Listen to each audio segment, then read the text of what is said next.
반갑습니다. 현대인을 위한 마음챙김 명상 강의를 진행하게 될 맹부 김인중입니다.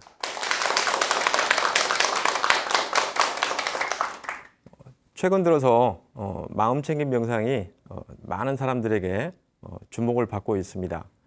특히나 현대 스트레스가 많이 발생하는 요즘 시대에 사람들이 행복하게 살려고 열심히 살긴 하는데 실질적으로는 행복하지 못하고 긴장이 많이 되는 이런 문화이다 보니까 왜 이렇게 살까라고 스스로가 궁금해하고 또 의문을 가지면서 그 방법을 찾기 위해서 여러 가지로 주의를 기울이다 보니까 명상까지 오게 되는 것 같습니다.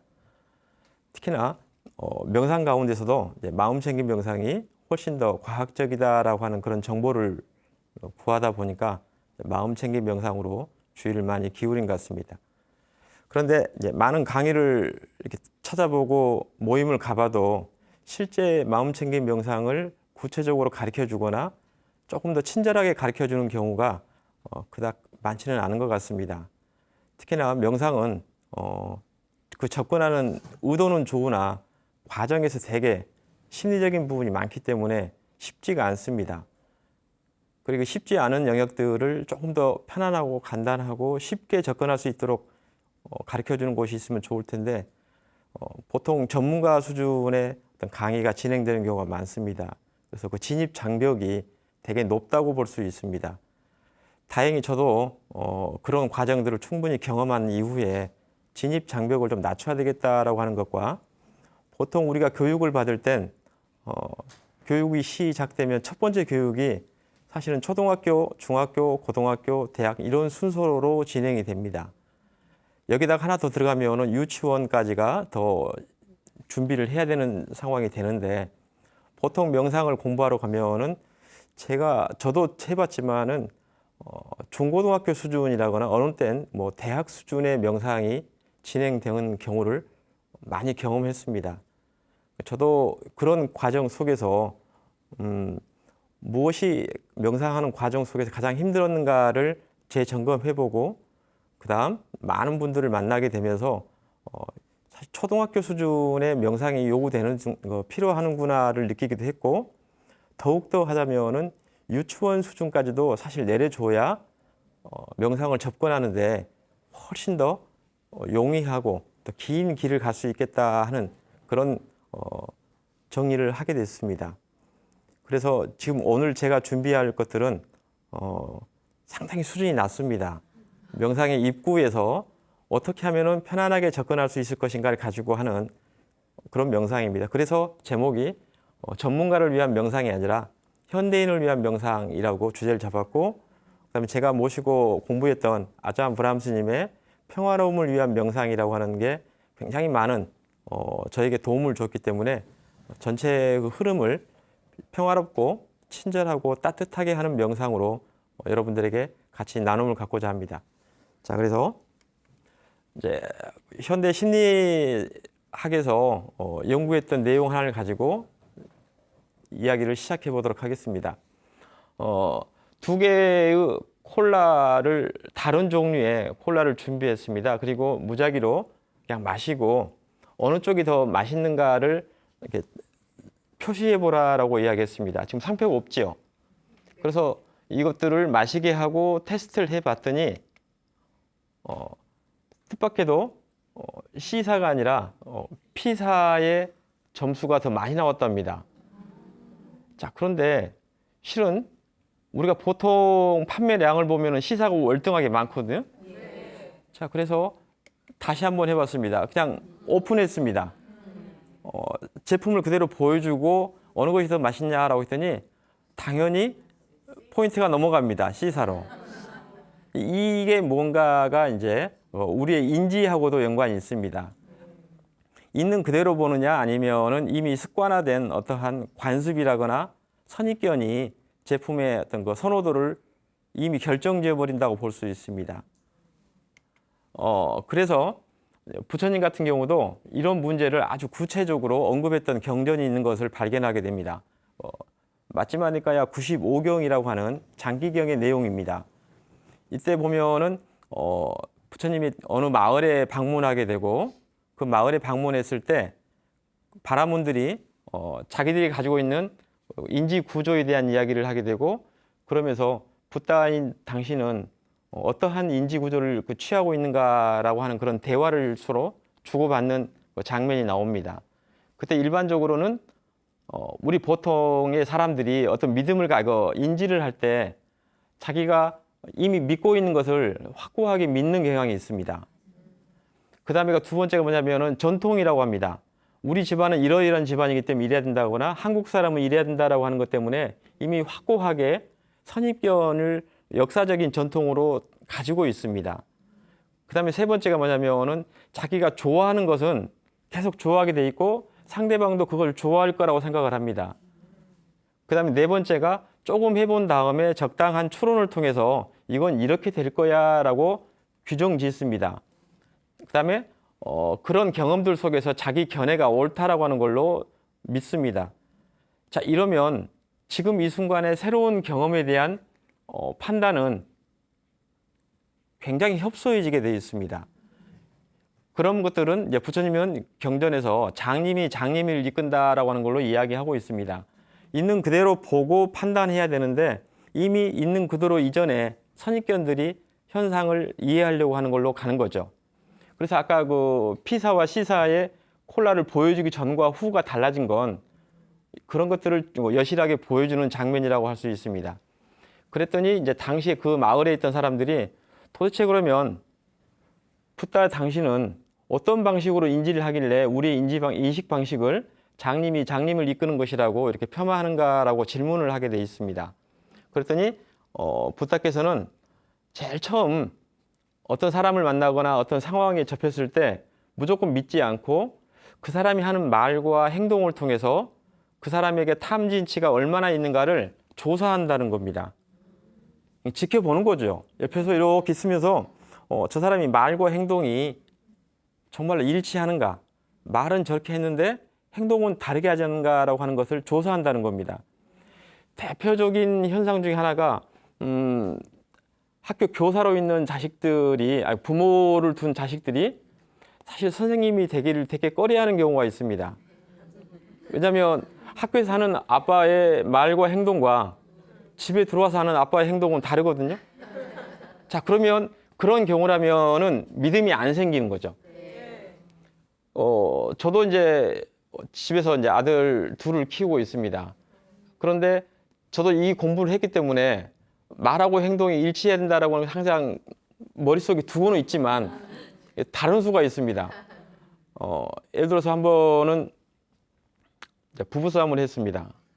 그래서 제가 20년 넘게 살았으면 너도 좀 변해야 되지 않겠냐라고 제가 했더니 저한테 하는 말이 돈 주고 배운 당신이 배워야지 변해야지 왜 자기 보고 변해라라고 하면서 하는 것이 이제 말하고 행동하는 데 있어서 저에게 탐진치가 변하지 않았다는 것이 이제 나오는 거죠. 그러면 저에게 믿음이 생기겠습니까? 그래서 이제 부처님께서는 처음에 하는 말이 탐진치를 조사해야 된다. 그래서 위쪽에 있는 믿음이라거나 자기 기호라거나 이런 것들을 일단 내려놓고 그 사람을 조사해보고 조사하면 탐진치가 옅으면은 분명하게 믿음이 생기고 믿음이 생기면 가까이 가서 보고 싶다는 거죠. 그래서 친견을 하다 보면 정말로 존경심이 생겨나고 이런 식으로 접근을 하게 되면 그 사람에 대해서 충분히 조사하고 들어가기 때문에 선입견으로서 벗어날 수가 있다는 겁니다. 이게 이제 불교의 인지다라고 하는 이야기인데 단순하게 정리해 보면 올바른 인식은 듣고 사유하고 직접 경험해 보는 걸로 정리해 볼 수가 있습니다. 자, 이걸 다시 한번 더 옮겨 보시면요. 옮겨 보면 문사수라고 하는 걸로 정리될 수 있고 만약에 그 세 가지 중에 듣는 걸로만 중심이 되면 어떤 유형의 사람이 될 것 같습니까? 말만 잘하고 행동 못하는 앵무새 같은 유형의 사람이 될 수가 있습니다. 근데 또 사유 중심으로 가면 자기 생각을 잘 말을 하는데 행동을 못하는 거죠. 그래서 여우 같은 사람이라고 저는 이제 규정을 지어봤고요. 직접 경험이 워낙 많아가지고 자기 경험들을 주장할 수는 있지만 여기에는 어떤 이론이라거나 전후를 살필 수 있는 그런 내용들이 부족하다 보니까 곰 같지 않는가라고 하는 걸로 제가 이제 정리를 해봤습니다. 실제적으로 일반적인 유형들은 이 믿음, 전통이라거나 자기 기호, 추론, 자기 견해를 갖는 경우들은 아까 말씀드렸던 앵무새나 여우나 곰 같은 유형이라고 볼 수가 있고요. 저것들이 균형을 잡히면은 저는 이제 호랑이라고 보는 겁니다. 저게 어떻게 균형을 잡혀야 되냐면 이야기를 듣고 그 이야기가 맞나 안 맞나를 직접 경험해 봐야 된다는 거죠. 경험하고 나면은 추론이 생각이 생겨날 수 있습니다. 그랬을 때 내 경험과 상대방의 말을 추론할 수도 있고 추론된 것을 경험한 다음에 선배의 말로 비교해 볼 수도 있고 하는 이런 융합작용이 일어나면은 올바른 인식이 난다는 겁니다. 자, 그랬을 때 아까 피사와 시사의 콜라를 마시는 것도 그런 눈으로 볼 수 있다면 올바른 인식이 나올 수가 있다라고 이제 볼 수가 있는 겁니다. 자, 그럴 때 올바른 인식이 나오려면 마음의 힘이 필요합니다. 그 마음의 힘들을 키우려다 보니까 하는 것들이 이제 심리 운동이고 명상이 될 수가 있는 거죠. 이 명상을 하기 이전에 잠깐 여러분들은 어떤 유형의 사람인가를 한번 되돌아봤으면 좋겠습니다. 잠깐 눈을 한번 감아 보시고요. 지금까지 살아오시면서 세상에 어떤 사물을 접하고 어떤 일들을 처리하시는 데 있어서 스스로는 누구 말을 듣고 판단하는 앵무새 유형인지 아니면은 생각이 많아서 분석하는 그런 여우 유형인지 자기 경험으로 그것들을 해석하는 곰의 유형인지 아니면 그것들이 균형 잡힌 상태에서 계속해서 판단을 중지하고 경험하고 비교하고 조사해 보려고 하는 호랑이 유형인가를 한번 판단해 봤으면 좋겠습니다. 자, 눈을 떠보시고요. 생각이 잘 되어질까요? 관찰이? 쉽지가 않습니다. 왜냐하면 마음은 굉장히 빠르고 복잡합니다. 아마 이 마음의 빠르기와 복잡함을 누군가가 설명하라고 한다면 대부분의 경우는 못합니다. 왜냐하면 실제적으로 자기가 자기 마음속에 거주하고 있고 자기 몸과 마음이 함께 활동하고 있지만 보아오는 연습을 해오지 않았습니다. 우리는 태어나면서부터 집에서 아니면 학교에서 사회에서 너는 뭘 잘하느냐라고 자기 자신을 향해서 묻는 질문은 거의 없었습니다.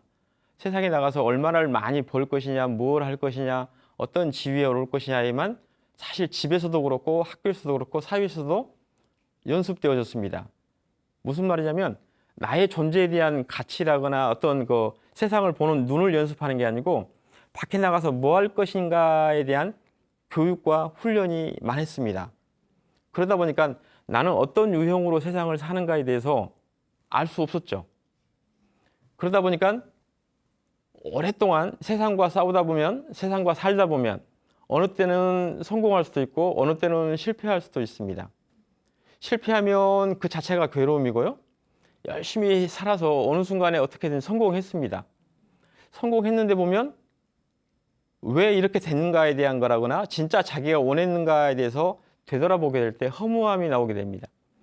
대부분 제가 보니까 평상시에 잘 살 때는 관찰하지 않더라고요. 괴로울 때, 힘들 때 왜 이렇게 됐는가라고 하는데 이 괴로울 땐 성공한 다음에 오는 그 허무함이 있을 때 관찰을 하고요. 잘못되었을 때는 그 자체로 관찰하더라고요. 그래서 관찰의 시점이 약간 느리거나 빠를 뿐 궁극적으로는 자기 자신에 대한 어떤 유형이라거나 나는 누구인가에 대한 어떤 정리를 못하는 사람들이라면 필연적으로 다가오는 것이 괴로움과 허무함이더라고요. 이때 명상을 하려고 하는데 어렵지요. 왜냐하면 첫째는 아까 말씀드린 것처럼 너무 빠르고 복잡합니다. 둘째는 연습이 안 돼 있습니다. 이런 결과로 자기 자신을 되돌아보기 위한 그런 과정이 상당히 어려운 것이 이제 현실입니다.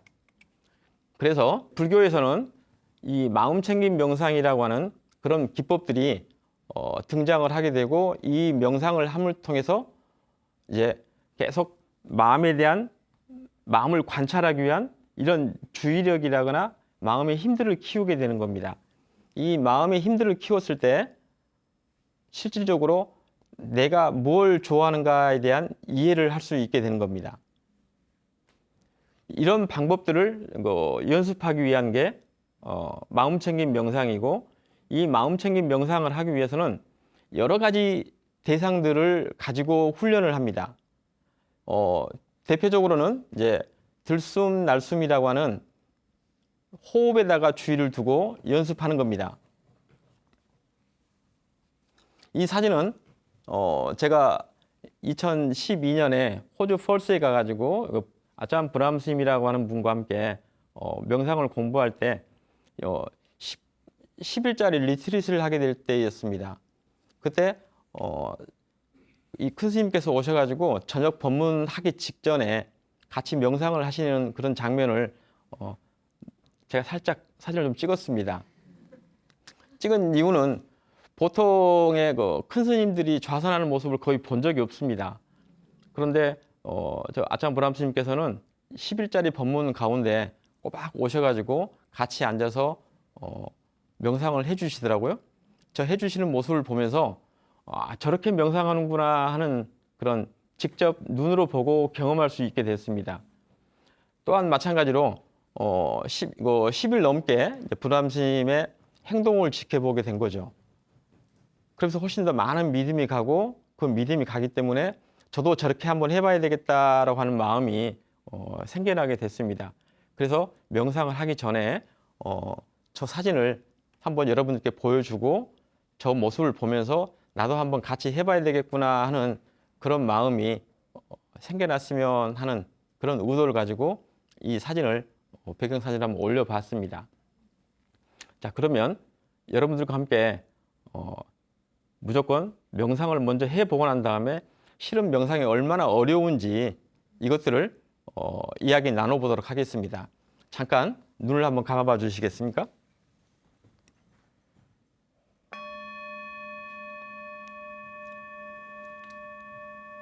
이 종소리의 주의를 가만히 기울여 보십시오.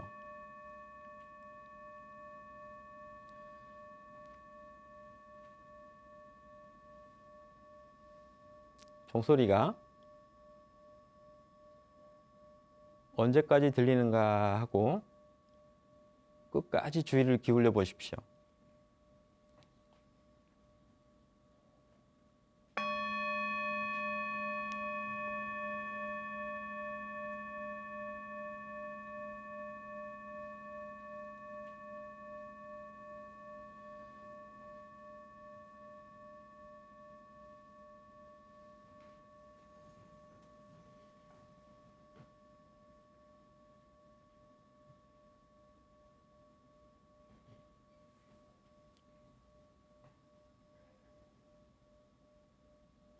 자, 이제 주제를 바꿔서 호흡에 주의를 기울여 볼 겁니다. 구체적인 설명 없이 여러분들이 호흡 명상이 어떤 것인가를 있는 그대로 경험해 볼 겁니다. 어디에서 호흡이 느껴지는지 여러분의 온 마음의 주의력을 다 동원해서 한번 지켜보십시오.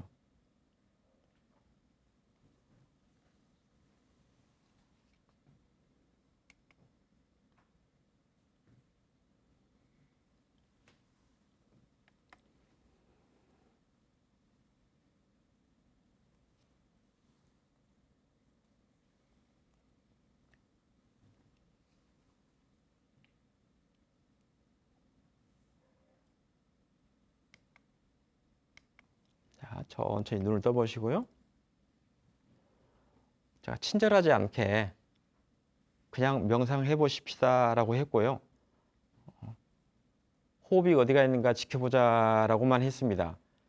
제가 생각하기엔 가장 친절하지 않는 명상이고, 아까 말씀드렸던 초등학교 수준이라든가 유치원 수준의 명상이 아니라 딱 이 명상 멘트가 중고등학교 수준의 명상 멘트입니다.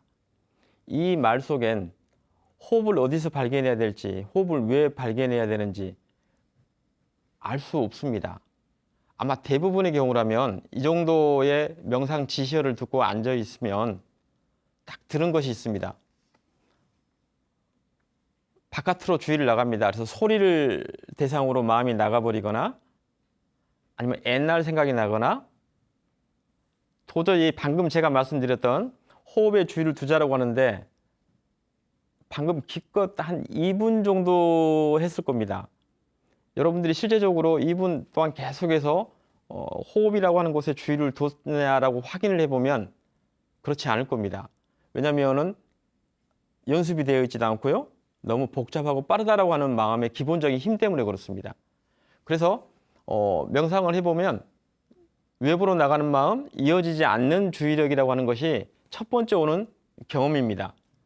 이게 이제 불교에서는 손오공의 비유를 들 수 있습니다.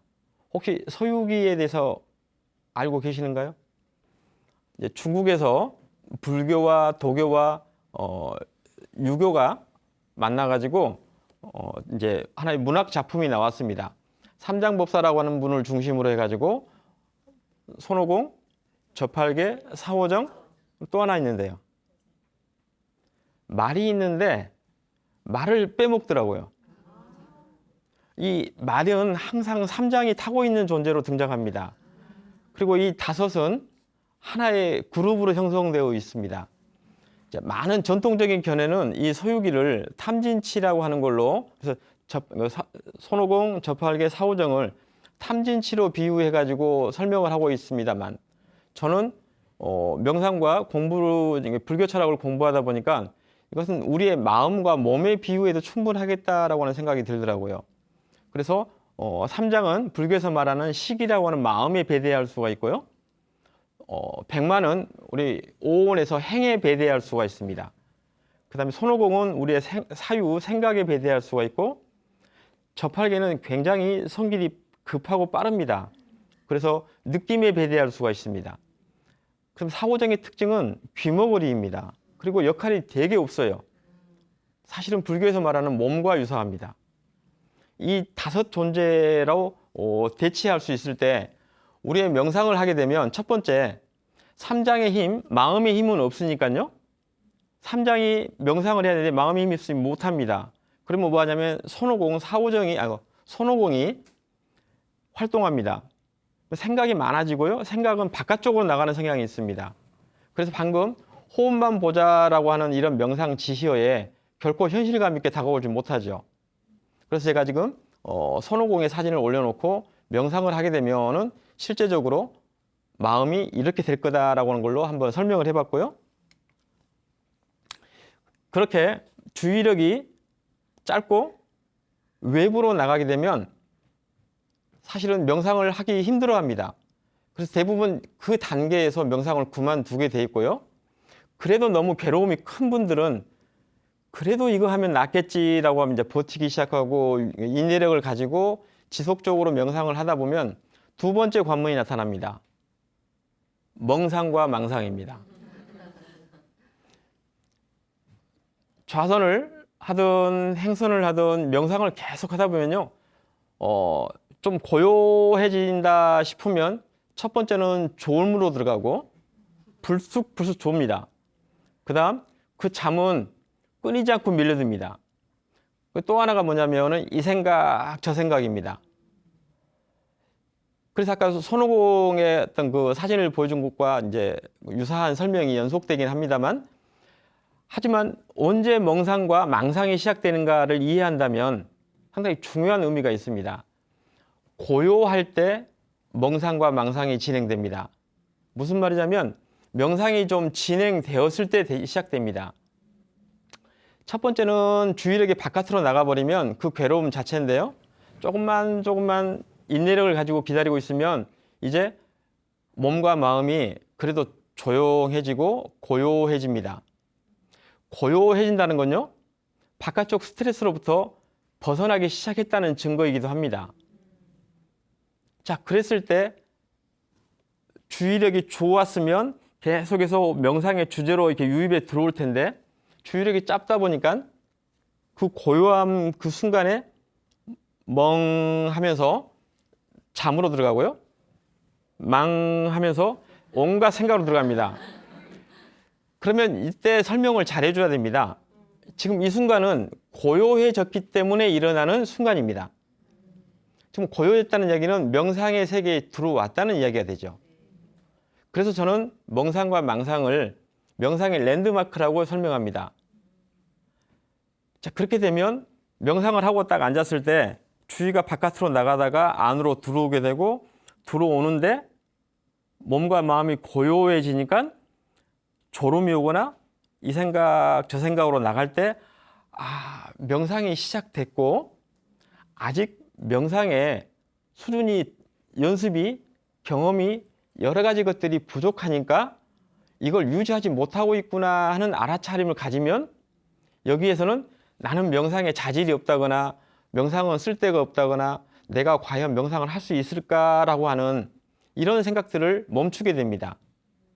그래서 계속 하다 보면 이것을 극복할 수 있겠지라고 하는 그런 긍정적인 마음이 일어나게 됩니다. 그래서 반드시 해야 될 일이 뭐냐면은 명상을 할 때 명상과 망상의 현상의 느낌이 일어날 땐 알아차려야 됩니다.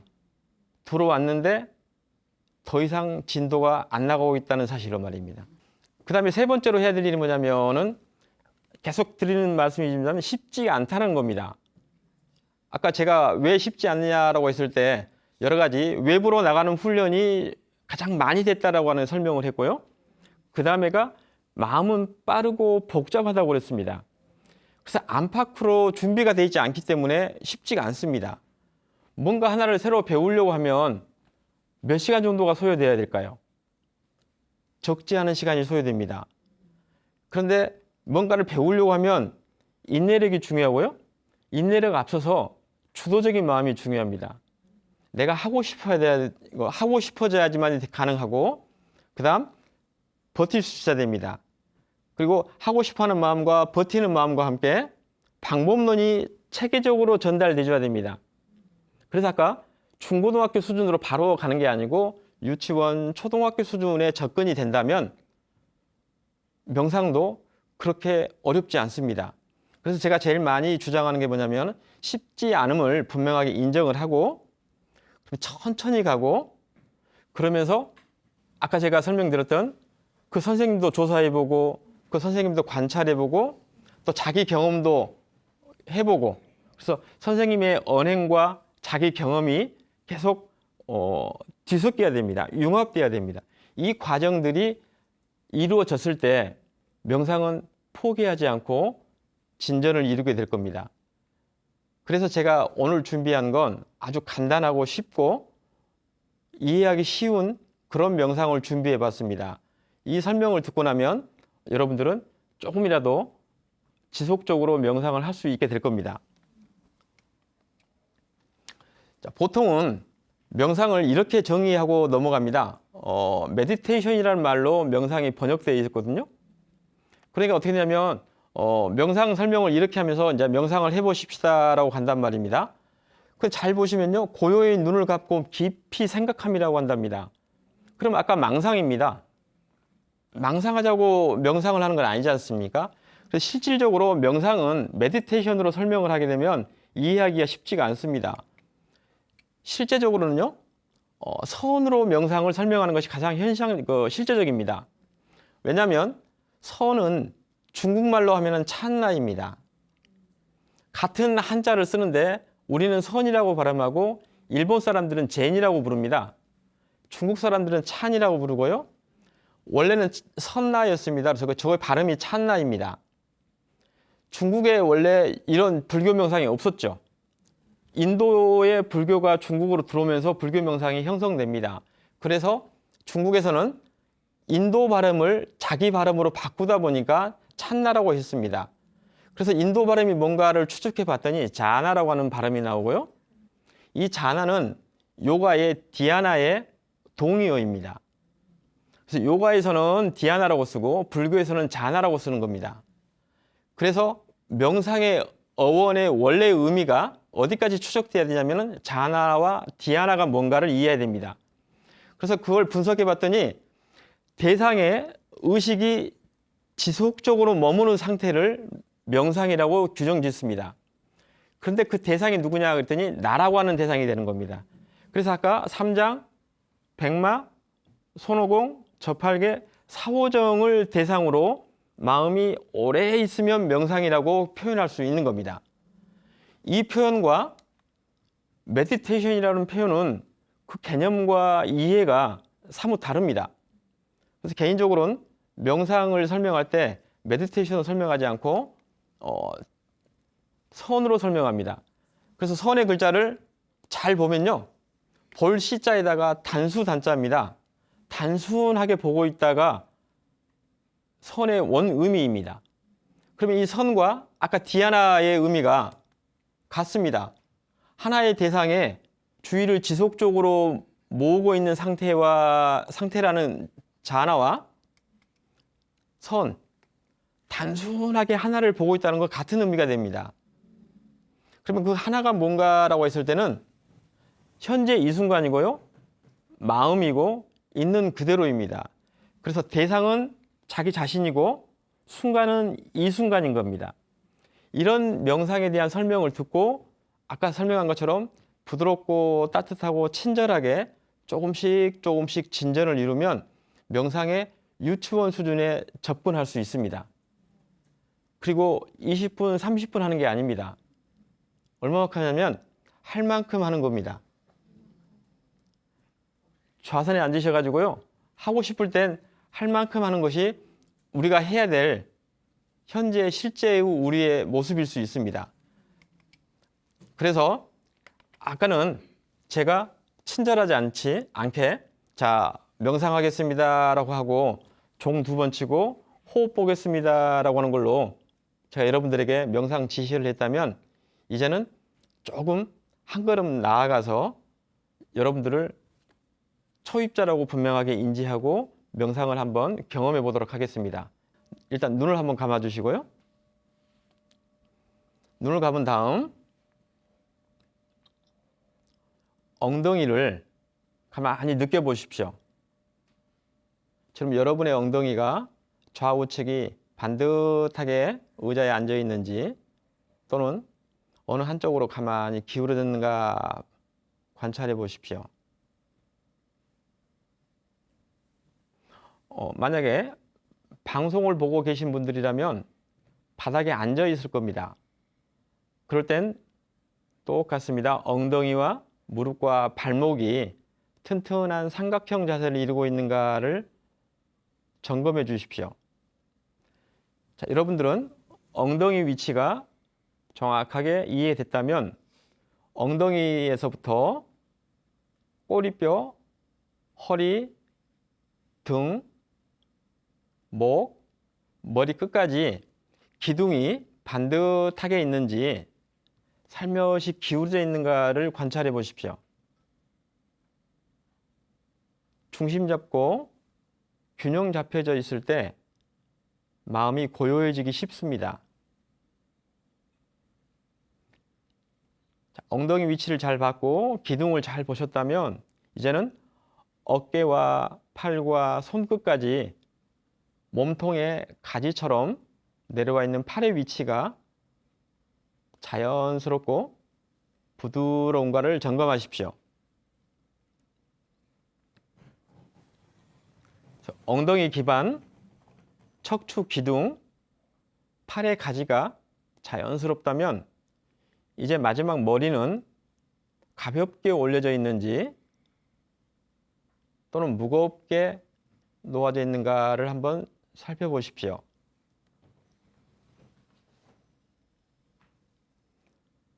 마지막으로 엉덩이, 무릎, 발목의 기반부터 기둥, 팔의 가지, 머리 끝까지를 가만히 재점검하십시오.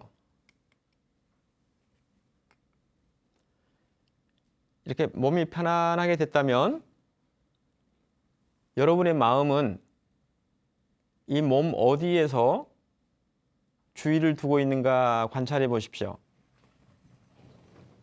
발끝으로 마음이 가는지, 무릎이나 엉덩이로 가는지,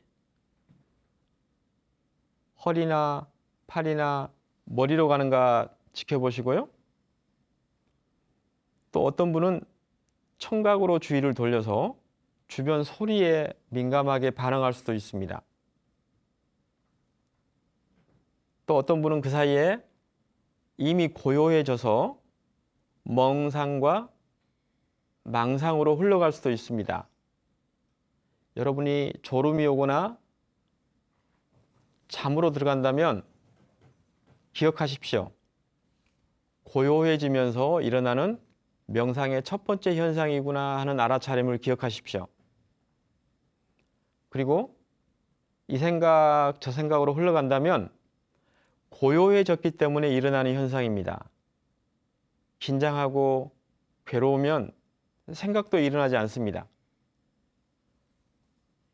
여러분의 지금 이 순간 마음은 몸의 감각으로 향하고 있습니까? 아니면 청각입니까? 또는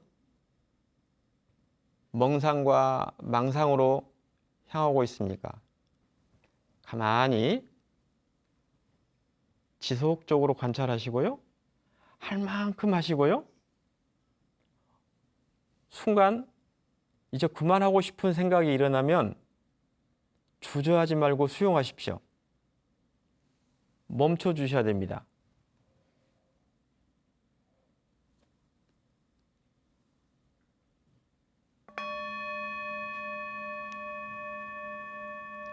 종소리가 더 이상 들리지 않을 때까지 마음이 무엇하고 있는가 지켜보십시오.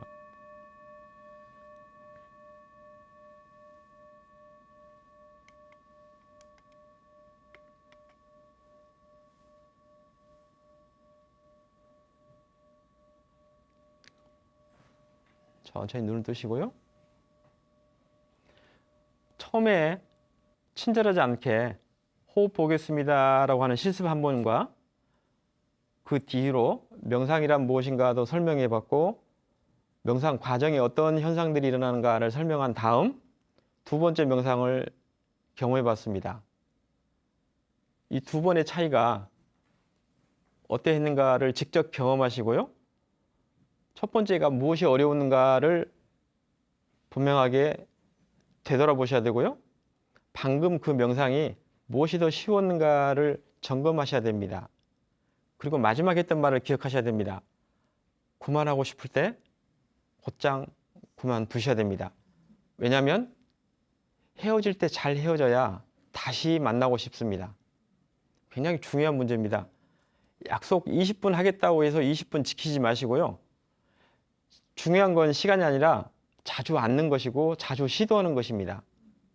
그걸 기억하시고 반복 연습하신 다음 시간엔 불교 명상의 유래부터 어떠한 모습으로 발전했는가에 대한 역사와 철학에 대한 문제로 강의를 이어가 보도록 하겠습니다.